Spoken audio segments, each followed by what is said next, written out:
রাত বাজে 9:30। হঠাৎ বড়মশাই এসে বলল সে নাকি আজ চিকেন খাবে।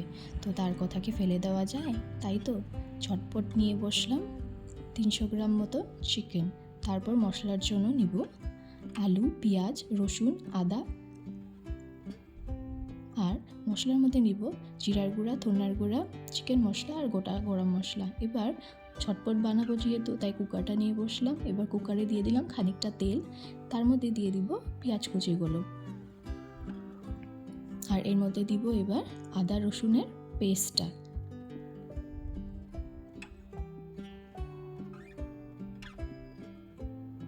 এবার পেস্টটাকে দিয়ে একটু নাড়াচাড়া করে নিব।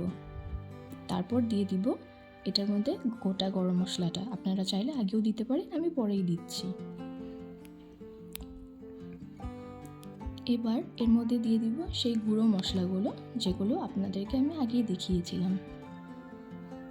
এবার এটার মধ্যে দিব একটু হলুদের গুঁড়ো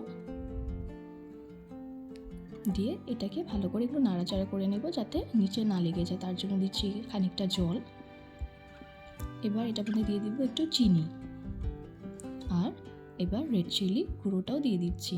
এবার এগুলোকে ভালো করে কষিয়ে নিতে হবে। আপনারা চাইলে খানিকটা জল দিয়ে দিয়েও কষাতে পারেন। আর একটা গোটা রসুন আমার বর খেতে খুব ভালোবাসে। তারপর এটার মধ্যে দিয়ে দিচ্ছি মাংস আর আলুগুলোকে। এবার এটাকে ভালো করে আমরা একটু নাড়িয়ে নিব, আর অ্যাড করব এবার নুনটাকে।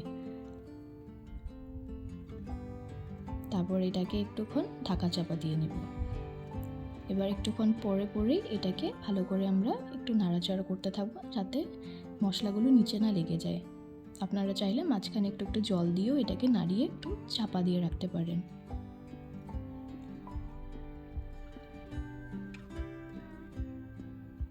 এবার আমরা গ্রেভির জন্য কিছুটা জল দিয়ে এটাকে আমরা ভালো করে নাড়াচাড়া করে 2 সিটি আসা অবধি আমরা এটাকে ঢেকে নেব।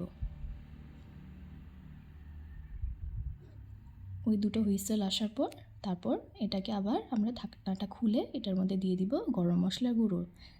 ওই তো আমাদের ঝটপট প্রেশার কুকার চিকেন একদম রেডি। খেতে যতটা টেস্টি হয় বানাতে ততটাই ইজি। আপনারা ট্রাই করবেন কিন্তু, আর জানাবেন।